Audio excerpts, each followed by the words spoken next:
Hi. Hey guys, how's it going? Good. How's your morning? I'm good. Clara, you know Eloise. She's my 8-year-old, and she coughed all night. So, she got to stay home today, and I just heard the door upstairs open and close, so I bet she'll come down here and say hi to you guys. Ooh, looking forward to it. Perfect. How are you guys doing this morning?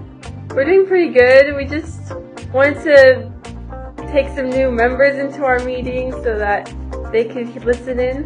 Yeah. You Oh, guys great. introduce yourselves? Sure. Hi, I'm Michelle. I'm so glad to have this opportunity to speak with you today. Hi. Great, thanks for coming. She's another one of our members. Yeah, she Lucky. just joined us. Come on in. Okay, go ahead. So I'm Valentina. I'm very glad I can listen and learn more about gun safety. Great. Evelyn, would you like to introduce yourself? Sorry. Hi, I'm Evelyn. Hi, Evelyn. Hi. I'm also very interested to hear about gun safety. Yeah. Okay, right on. Of course I know you, Clara. Yeah. And then this is Anya. Of course I know Anya. Hi, Anya. Hello. Do y'all want me to introduce myself? Yeah, go ahead. Okay. So my name's Liz. I am Adeline Schroeder's mom. She's in 6th grade. She just asked me this morning, Clara, when I told you you were doing this, she said, how do I join? So I told her to text you. Oh yeah, here's Hi, Lucy. Eloise. She's not feeling great. I hope you feel better There's soon. a lot of pollen in me and I'm allergic to my cats. Yeah, it's because some allergies stuff going on. We're talking about, you want to guess? No. Okay.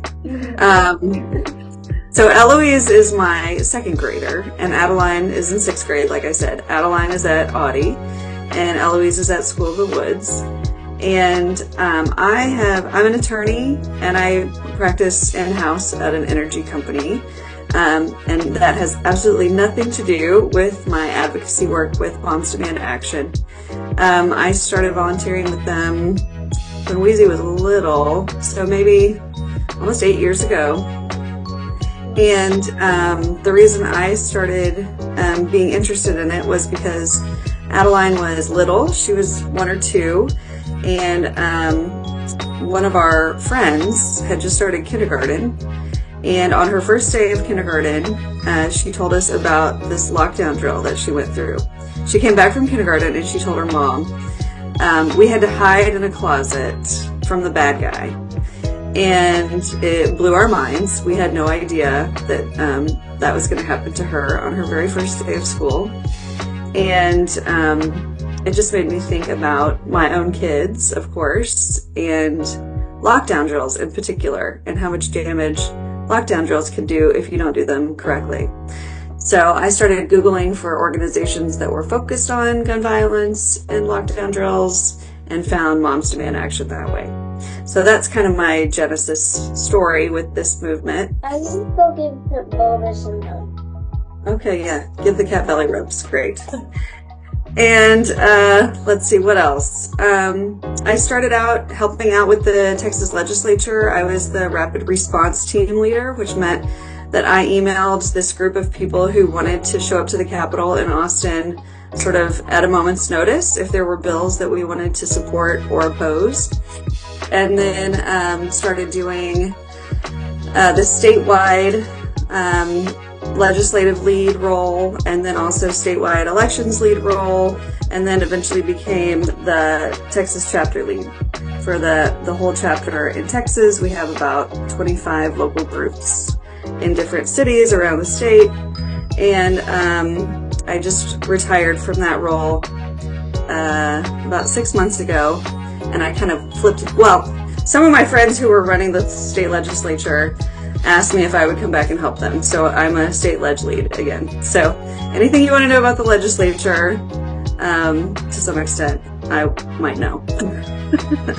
Yeah, we actually have a few questions prepared. They're more about students demand action and in general. Yeah, and what our roles are as students in the community. So we can go ahead and start asking if you're ready. Yeah, please, fire away. Okay, so our first question is, how do you think SDA could change gun safety in schools? Within the schools specifically. Well, I'll tell you, so we have a program called Be Smart. It's a safe storage program, but we market it toward parents and adults, specifically because we don't think the responsibility should be on kids to keep yourself safe from firearms. You know, there are things that happen in your life that are tumultuous, and if there is a firearm sitting around, we know that kids can make quick decisions that they might regret later. So we really focus on educating adults who should know better. Do you know what I mean?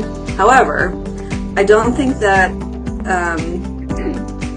focusing on training around safety of firearms in schools might kind of be not our purview, but bringing attention to how you feel about a culture of guns in your life to your teachers, to your administrators, to other students.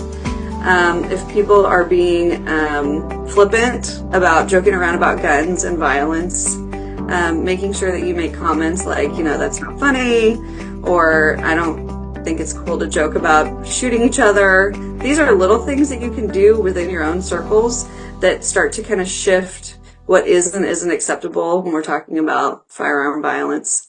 Other things I really think in particular for students to focus on, high school students, are any of your friends who are struggling with, you know, anything big in their life, but who might have made comments along the lines of being depressed or not wanting to be here anymore or wanting to hurt themselves. These are very real problems for people of your age, and if you hear of a friend feeling this way, you should absolutely tell an adult. And then that adult needs to make sure that those needs are being met, and if there are unsecured firearms in that house, that they are locked away, so that someone in a moment who's feeling really down doesn't grab a gun and try to hurt themselves. Our second question is, what can students do to spread awareness? So as Students in Action, you guys can do a million things. Really, this group is what you make of it. So you could do hardly anything and, you know, no one's going to yell at you.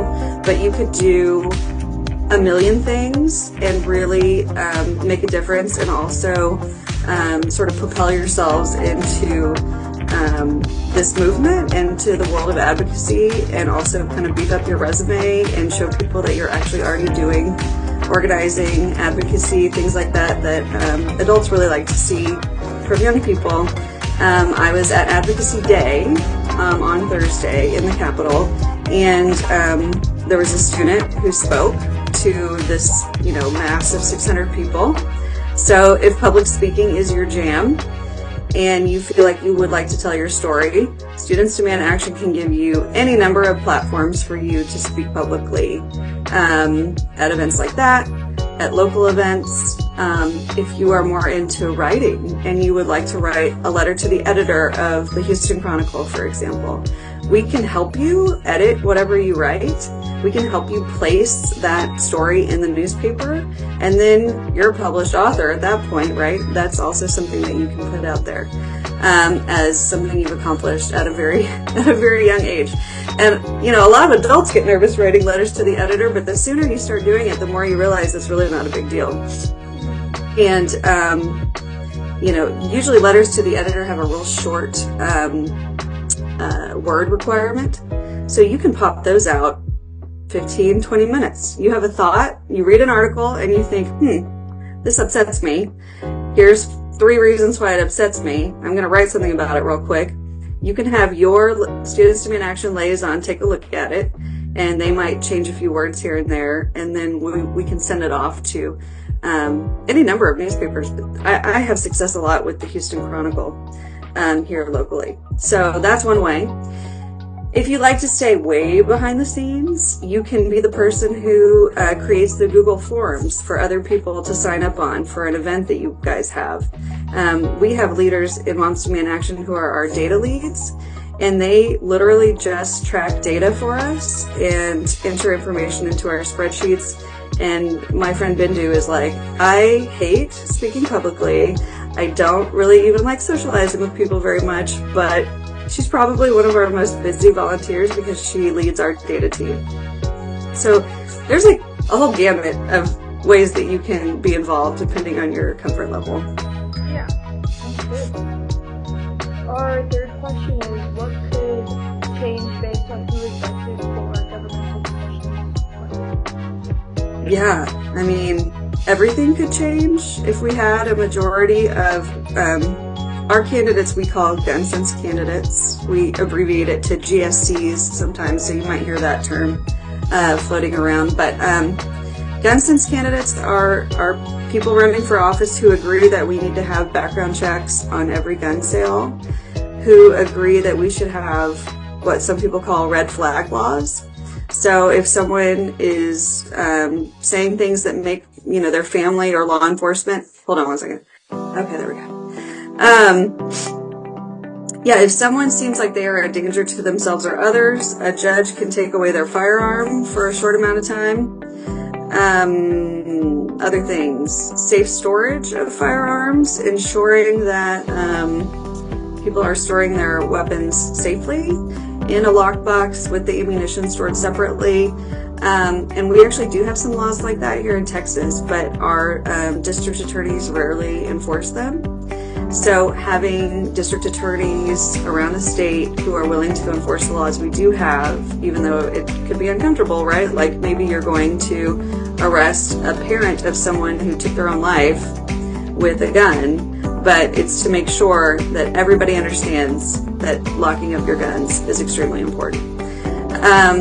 So to me, elections is what I focus on the most because it is the area where we can get the most change. And if we did have a majority of gun sense candidates, we did for a little while at the federal level, and that's why we got the Bipartisan Safer Communities Act out of the Biden administration, which was great.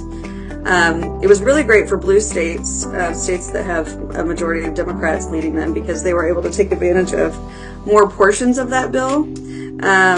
There was a red flag law funding component of that bill, but Texas didn't take advantage of it because we are led by a lot of Republicans who don't agree with red flag laws. So that's just a for example. So if we had people at the federal government, that's great. But really what would be the best for Texans is for our state leadership to be a majority of gun sense candidates. And then we would be able to have background checks, red flag laws. There's a bunch of laws like that other states have that we don't have. And their numbers of gun death are lower than ours. So we know with the data that if we had these laws, we would have a safer state. Yeah. So to me, it's like the whole ball game. So elections are super important. Yeah, that totally makes sense. I think our last question was, do you have any suggestions of who else we could interview for a podcast? Yeah. Let me think of a few options here, and you can decide what direction you want to go. We have, I have a dear friend who lost her son to gun violence. If you want to talk to a survivor of gun violence who has also created advocacy groups for parents, specifically parents who have lost their kids to gun violence. And actually, we're not supposed to say lost, we say taken. I don't know if you guys have taken the class yet called Words We Use, but it's a whole, 30-minute long class on how we talk about gun violence in a way that's trauma-informed and resonates best with people. So I shouldn't have said taken. I shouldn't have said lost, because he's not lost, right? He was taken from her by someone with a gun. We also don't say gun control. That's another one. We say gun violence prevention or gun safety, a couple other expressions along those lines. But what does gun control sound like? Like we're trying to control you, right? Yeah. So we don't say that. Here's another good one. We don't say committed suicide. We say killed themselves with a gun or died by suicide, because the word committed, what does that sound like to you? Like they chose to take it themselves. Like I think of committed in a couple different contexts, but one is like committed a crime. And if we think of suicide as a crime or something almost like evil or sinful, then people will not talk about how they're feeling. When people have suicidal ideation, they feel guilty about it. And we're trying to remove that stigma so that people can feel more comfortable looking for help. So anyway, just a tangent for you. So my friend Calandrian would love to come on and talk to you guys. She talks to students all the time. She is the one whose son George was killed when he was in high school for no reason at all. If you want to talk to one of our partners who is a violence interrupter, meaning that he has an organization that helps young men who were incarcerated, they were in jail, and now they're out and they're looking to get their GED, they're looking to get a job, they're trying to find ways to re-enter society in a way that doesn't have any violence attached to it. My dear friend Carlton would love to come on and talk to you guys about what he does. He's amazing. He's here in Houston. If you want to talk to another Moms Demand Action lead, I have a bunch of different leads depending on what kind of work you're interested in learning about. Elections, the legislature, teaching people about safe storage of firearms, the data stuff I was telling you about. I mean, really, I could have somebody come and talk to you guys about anything. If you wanted to talk to an actual lawmaker, we have a lot of allies here in Houston, like Representative Ann Johnson. I bet I could get our district attorney, Sean Tier, to come and talk to you guys. So brainstorm a little bit about who you would most want to hear from, and then I can get you their names and numbers. Okay, thank you so much for your time. We really appreciate it. Yeah, you bet, guys. Thank you for doing it. I really think, it just shows a certain amount of maturity when kids your age are interested in making your own life better, right? I would love to hear from you guys next time we talk, why you decided to join the group. We usually instruct our volunteers to have like a quick little 1 minute, 2 minute elevator pitch. So when people ask you, why did you join Students Demand Action? You know what to say. I was worried about lockdown drills, or I'm scared to go to the Galleria, or whatever it might be, It can be powerful. So maybe next time we can talk about that. Yeah, of course. We'd love to meet with you again. Yeah. All right, awesome, guys. Hey, thanks for having me. Thanks, Clara. Thank you. All right. Bye. Bye.